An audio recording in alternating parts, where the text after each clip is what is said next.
Sa paglabas ng panibagong Kawasaki scooter na Brasky 125cc dito sa Pilipinas, ay tila baga ito ang hudyat para sila ay makisali sa labanan ng mga scooter type dito sa Pilipinas, kaya pagkatapos nitong Kawasaki Brasky 125 ay paniguradong meron silang kasunod dito.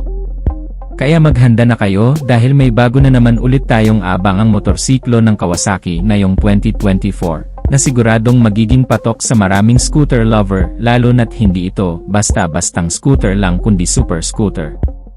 Its aggressive design adapts styling elements from Kawasaki Ninja range which will appeal to super sport fans. Ito ay ang bagong Kawasaki J125.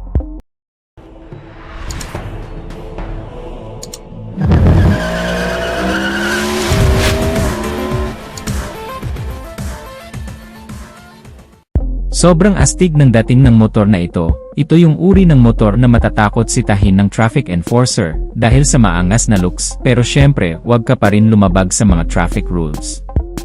Ang bagong Kawasaki J125 ay liquid-cooled, single-cylinder engine, 4-stroke, so kahit malayo ang rides mo ay kayang-kaya na, at mas confident ka na hindi titirik ang makina mo dahil liquid-cooled na ito.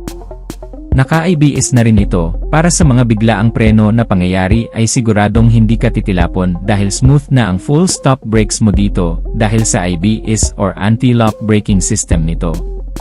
Sa torque naman ay 10.9 Nm at 7,750 RPM, sa fuel control ay single overhead cam, fuel system nito if ay napo ito. Alam natin na mas mabigat na timbang ng motor ay mas stable dalhin at dito sa new Kawasaki J125 ay 182 kilos na ito, idagdag pa ang bigat mo ay talagang di ka nahahanginin. Puntahan naman natin ang sukat ng motorsiklong to, sa seat height ay 775 mm o 30.5 inches, ang overall na taas nito ay 1,285 mm o 50.6 inches. Ang overall naman na haba, ang length ay 2,235 mm o 88 inches. Ang overall width naman nito o yung lapad ay 800 mm o 31.5 inches. Ang fuel capacity naman nito ay 13 liter. Sobrang laki nito para sa isang 125 scooter, so kahit yata 2 buwan di mo pa rin mauubos yon kung pampasok lang sa trabaho. Electric starter na din ito, sobrang sporty talaga ang forma ng Kawasaki J125, para siyang batang kapatid ng Kawasaki Ninja. Di ka din mangangalay sa long ride dahil pwede mo na din ituwid ang dalawa mong paa. Relax na relax ka talaga sa Kawasaki J125 kahit na malayo ang mga rides mo, at kung gagamitin mo ang Kawasaki J125 sa paghahanap buhay di mo na din kailangan mag-alala na lowbat ang cellphone mo sa biyahe dahil meron na itong 12 volts charging port. May lagayan na din cellphone mo kaya safe na safe ito habang naka-charge. Kahit na umuulan di ka mag-worry na baka mahulog ang cellphone mo dahil meron itong malaking lagayan. Pwede ka na rin maglagay ng mga gloves, mga barya, at kung ano-ano pang mga bagay na pwede mong ilagay sa maliit nitong storage. Meron din itong cargo hook na kayang pagsabitan hanggang 3 kilo. Puntahan naman natin ang kanyang instrument cluster. Mapapansin mo na pinag-combine ang analog at digital LCD cluster, kaya mas lalo itong naging maporma. Sa LCD makikita mo ang odometer, dual trip meter, service mode, clock, fuel indicator, coolant temperature indicator, at ang kanyang engine warning symbol. Puntahan naman natin ang ignition switch. Ang ignition switch ay mayroong 3 posisyon, ang on, off at syempre ang lock. Meron itong anti-theft alarm kaya safe na safe talaga siya na hindi siya mananakaw kahit saan mo siyang iwanan, at naka-LED na rin ang headlight, pati ang kanyang tail light ay naka-LED na rin, lahat ng kanyang ilaw LED na. So mas matipid siya sa baterya dahil pag naka-LED mas tipid sa baterya kumpara sa mga naka-bulb type. Pagdating naman sa upuan, very comfortable at sophisticated na din ito. Meron itong makapal at malambot na foam para hindi sumakit ang puwet mo habang nasa biyahe.